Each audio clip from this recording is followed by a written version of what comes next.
देखिए, अब पढ़ते हैं हेड ऑफ स्टेट 1947 से 1950।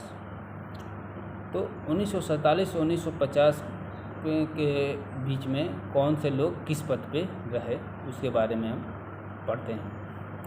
लिखा हुआ है अप टू 14 अगस्त 1947 के पहले जो पद था वो था वायसराय प्लस गवर्नर जनरल।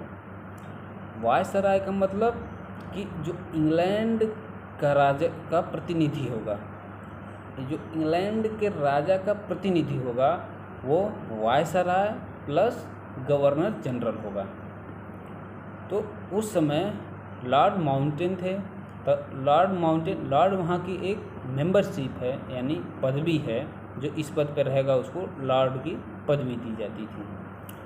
तो उस समय ये थे जब इंडिया इंडिपेंडेंट लागू हुआ, हम लोग स्वतंत्र हुए इसी एक्ट के तहत।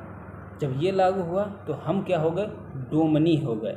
डोमनी का मतलब क्या होता है, हम अपनी सरकार खुद बनाएंगे, अपनी सरकार खुद चलाएंगे। तो लेकिन जो उसका नियुक्ति करेगा, जो उसका नियुक्ति करेगा उस पद का, वो कौन होगा, वो इंग्लैंड का सम्राट होगा। यानी इंग्लैंड का साम्राज्य उस पद को देगा, यानी नियुक्त करेगा।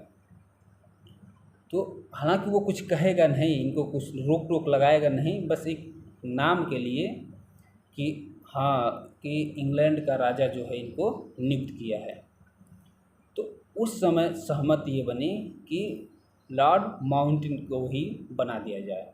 तो लॉर्ड माउंटेन को ही उसी समय हम लोगों ने बना दिया। इस वजह से बना दिया कि इनको प्रशासन का अनुभव बहुत ज़्यादा था और हाँ, सभी लोगों ने, यहाँ के लोगों ने ये एक सहमत बनाया कि इनके रहते हुए प्रशासन की चीज़ें थोड़ा सीख भी लेंगे और चीज़ें आगे भी अच्छे से, ये सब चीज़ें मैनेज भी हो जाएंगी और अच्छे से निकल भी जाएगा।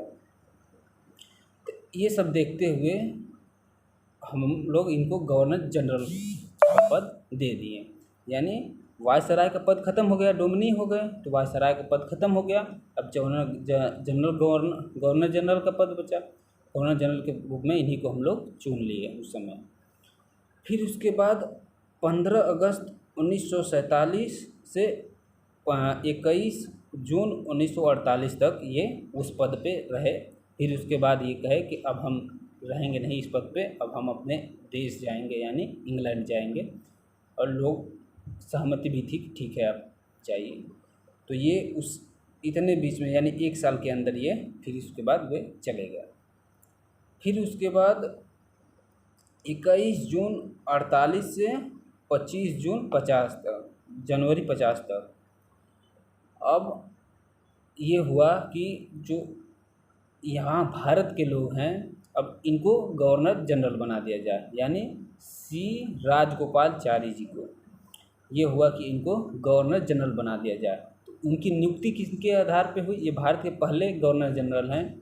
तो इनकी नियुक्ति किनके आधार पे हुई कि वहाँ सम्राट था, वहाँ किंग जॉर्ज जो थे, उन्होंने इनकी नियुक्ति की थी।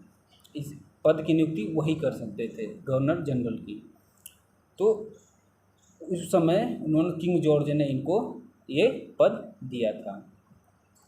फिर उसके बाद हम जैसे ही 26 जनवरी 1950 के दिन संविधान लागू किए, और जैसे ही संविधान लागू किए 395 लागू हुआ, इन दोनों एक्ट को ही खारिज कर दिए, हम लोग ख़त्म कर दिए। तो यानी गवर्नर जनरल का पद ही ख़त्म हो गया। तो हमारे संविधान में लिखा था अब गवर्नर जनरल की जगह पे राष्ट्रपति रहेंगे हमारे यहाँ। अब उस समय ये हुआ कि राष्ट्रपति किसको बनाया जाए, जब तक निर्वाचन नहीं हो जाता है, चुना नहीं जाता है, तो तब तक के लिए हमारे जो राष्ट्रपति रहेंगे वो डॉक्टर राजेंद्र प्रसाद रहेंगे, यानी अंतरिम रूप से रहेंगे। यानी जब तक नहीं हो रहा है, निर्वाचन नहीं हो रहा है, तब तक के लिए राष्ट्रपति यही रहेंगे।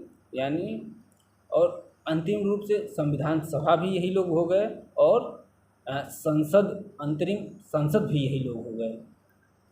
तो उस समय चीज़ों ये सब खींचती हुई चली गई। फिर उसके बाद 52 में चुनाव हुआ, फिर उसके बाद 57 में, ये अलग बात है कि 52 में चुनाव हुआ तो ये जीत गए। फिर उसके बाद 57 में हुआ तो भी 5 साल के लिए फिर चुने गए, यानी 2 बार निर्वाचित रहे और 2 साल के लिए ये आंतरिक रूप से राष्ट्रपति के पद पे रहे।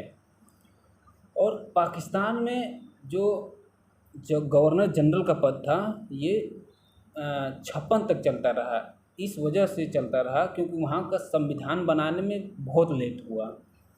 हम लोग संविधान पहले बना लिए, इस वजह से हमारा ये पद ख़त्म हो गया और वहाँ पे लेट में बना, इस वजह से वहाँ पे 56 तक चलता रहा। अब आशा है ये चीज़ें कुछ समझ में आई होंगी। अब आगे चला जाएगा तो और चीज़ें अच्छे से समझ में आएंगी।